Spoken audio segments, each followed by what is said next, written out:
Wade in the water.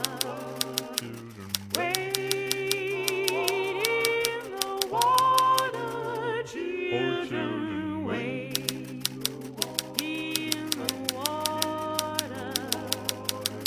God's gonna trouble the water. Oh, God's children. I'm the descendant of slaves. I'm a descendant of the Hicks families who helped free the slaves. Tim and Sapphire's families have been interconnected for centuries. In the 1600s and 1700s on Long Island, slavery was quite common. Slaves were a valuable part of the local economy.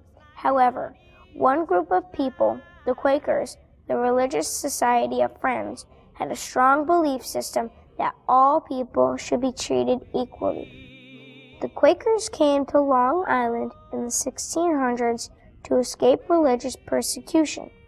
They settled in Westbury and other towns on Long Island. Quakers were the first group to speak up about the inequality of slavery on Long Island. God's gonna trouble the water. Oh, God's children. Wade. In 1773, the Quakers at one of their meetings directed that any Friends or Quakers would be disowned if they continued to buy or sell Negroes.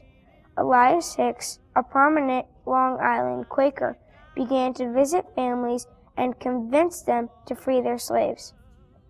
By 1791, the Westbury Quakers were responsible for giving 154 slaves their freedom, 70 years before Abraham Lincoln's Emancipation Proclamation. I think the Quakers were extremely important to my family. If it wasn't for the Quakers, I wouldn't be probably sitting here talking to you today. Generations later, in 1957, the Hicks family, as well as other descendants of early Long Island Quakers who were committed to teaching children the Quaker value system of simplicity, community, integrity, peace, and equality, founded Westbury Friends School.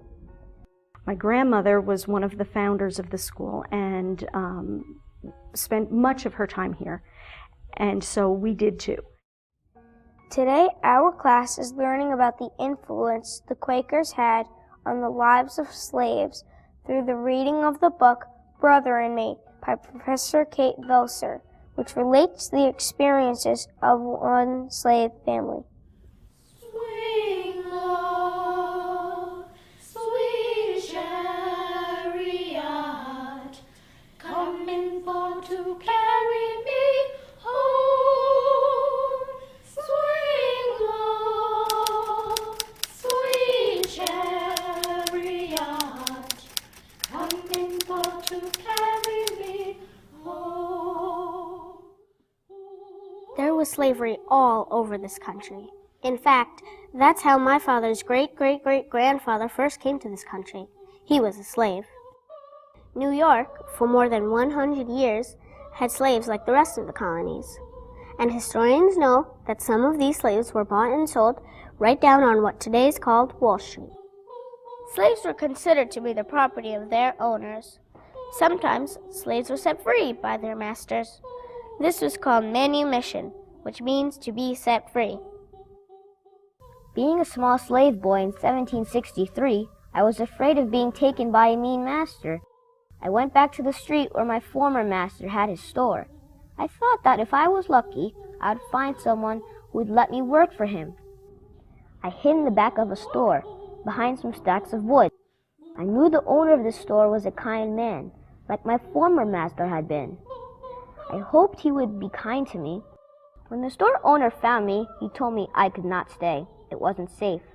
There was a notice of a reward for my capture. He was very generous. He fed me and gave me a pair of shoes to wear and a coat. I hid under a pile of supplies being loaded in the wagon for the trip home. The owner of the wagon did not know I was there. Another young slave boy hid me while he piled supplies all around me, cloth, clocks, and boxes of goods.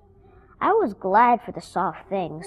The wagon took me east of the city, all the way to Long Island, and the driver directed me to an area called the Brush to hide.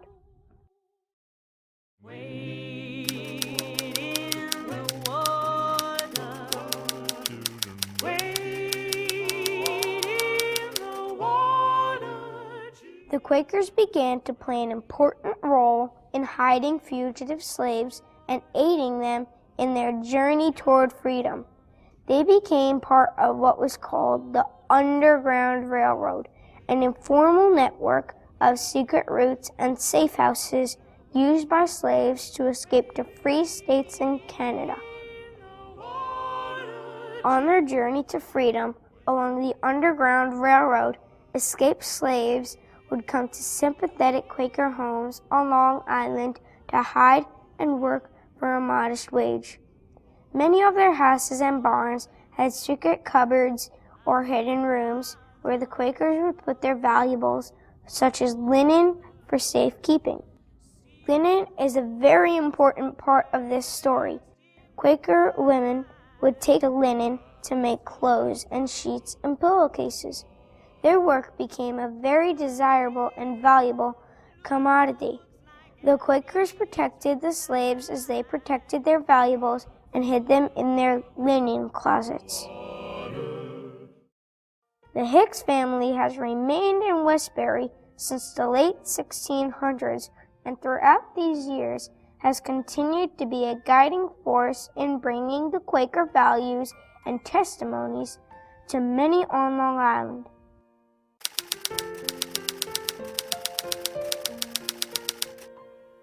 Today, Westbury Friends School's mission statement reflects the work of Elias Hicks by restating what was and still remains important, teaching children to live peacefully in a diverse world. Children from 40 surrounding communities come to Westbury Friends School for the strong academic education, the diversity, and the Quaker values and principles that the school embodies. The mission of the school is what's so important, that you want to continue to have the opportunity for all students of all backgrounds to be able to come and learn together and learn how to live together and to be friends with one another. That's what's so important. I think the biggest thing the children learn is to respect themselves, to respect others, but mostly to feel good about who they are as individuals and that they are accepted by everybody for who they are. You couldn't put a price on what my daughter has learned. Because of the work begun by Elias Hicks in the 1700s, Tim, one of his descendants, and Sapphire, a child descended from slaves, were able to come together as classmates at Westbury Friends School. They will definitely take away an outstanding educational experience. They will take away a true sense of history because they live it here on this property every single day. I hope people would recognize Westbury Friends School for all that it truly is. It's a tiny place with a big heart and an amazing potential to continue to educate children throughout the next century. The world has changed dramatically over the last 300 years. However, the values that sustained the Quakers so many centuries ago have never been more important to society than they are today.